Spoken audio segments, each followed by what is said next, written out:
I already own the Samsung S26 Ultra, and today I just got yet another phone, which is just ridiculous at this point. But yeah, I got the Samsung S26 Plus. This has been a phone that I've been curious to see, and you might be asking, why do you need the S26 Plus? My answer to that right now is just to find out which one is actually the better deal between these two, because some people might not need all the power from the Ultra and they just need something in between the Ultra and, you know, the Plus, or yeah, something in between the two, if that makes sense. But today we're just going to be checking out this phone by doing a quick unboxing, as well as giving you my first impressions.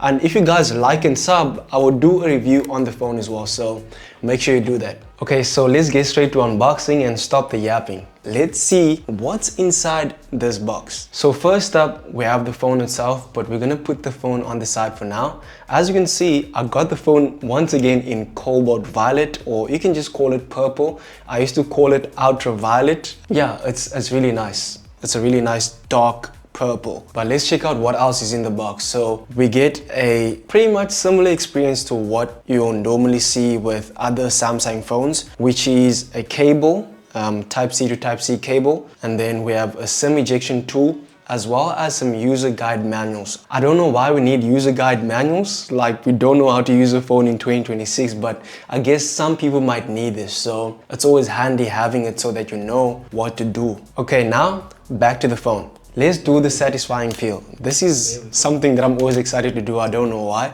but it's always exciting when unboxing phones. So now that we got that out of the way, let's look at what's actually new on the Samsung S26 Plus. So compared to my S26 Ultra, I wouldn't say there's that much of a difference in terms of the design. On the back, the phones look pretty much the same, aside from the Ultra having an extra camera here, as well as the sensor. Aside from that, it's pretty much identical. The corners as well, I would say they are pretty much rounded equally, and I don't see a difference. At the bottom of the phones, there's a difference of only the S Pen. There's no S Pen on the S26 Plus, but on the Ultra, it obviously comes with the S Pen. At the top of the phones, yeah, pretty much identical. On the side, the volume and power buttons, they look the same as well. And the Ultra is obviously thicker compared to the S26 Plus. The S26 Plus is only 7.3 millimeters, which is really nice, and it feels really comfortable to hold in the hand. That's one thing I must say. It feels nice and compact. The Ultra is nice as well, but if I had to pick between the two of which one feels more comfortable in the hand, I'd prefer the S26 Plus, because I would say my hands are on the smaller size compared to other people. But anyways, let me set this one up quickly so that we can talk about other things. Okay, now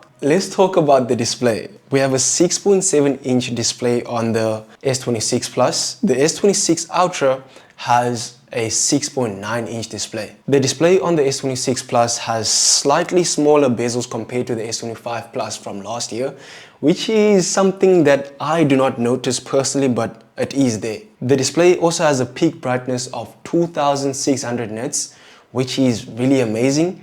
The quality that is running at is 1440p at 120 Hz, which is nice. The colors look really nice and vibrant. It's super smooth to scroll and swipe around this phone. Everything just feels snappy. I like what they did with One UI 8.5.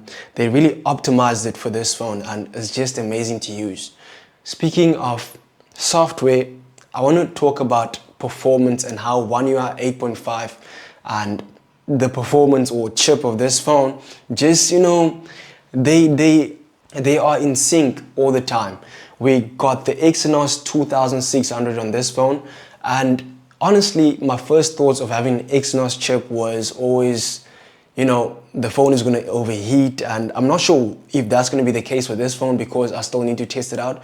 But my experience with Exynos in the past has been overheating, and let's hope that's not going to be the case here, because this is a 2nm chip, and apparently it's faster than the Snapdragon 8 Elite from last year.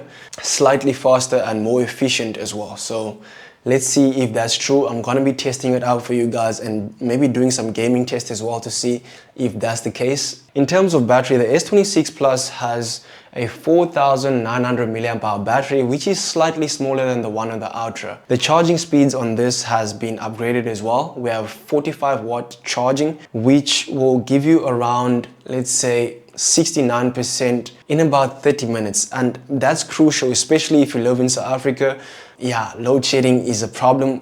For those people who are not aware what load shedding is, that's basically like power outages that we get in South Africa, and that sucks. You don't want to be part of that, guys. So yeah, having a phone that charges up fast while also giving you basically a whole day of battery life is something that is needed for sure. Now let's talk about the camera. I forgot to mention this, but I really love the translucent camera design that Samsung came up with this year. This looks amazing. At first glance, I did not like it, I'm gonna be honest, but this looks amazing. I really like it. And this is a triple camera setup. We have a triple camera setup on the back, which is obviously expected to take amazing photos. The main sensor is a 50 megapixel sensor. It's capable of taking 8K video, guys, which is amazing. Okay, just some final thoughts on the S26 Plus. Whether or not this phone is worth it right now, I can't tell you, but my first impression is that this has the potential to be a really good deal. I mean, you're getting good performance, a good battery, a good camera, as well as a really premium design. Plus, this phone just has aura, guys. I mean, if you're holding this phone, it's something special. It's not a cheap phone, and it doesn't cost 20,000 Rand for no reason. I mean, does it justify the 20,000 Rand yet? I can't give you an answer to that, and that's going to be in my next video, which is a review for this phone.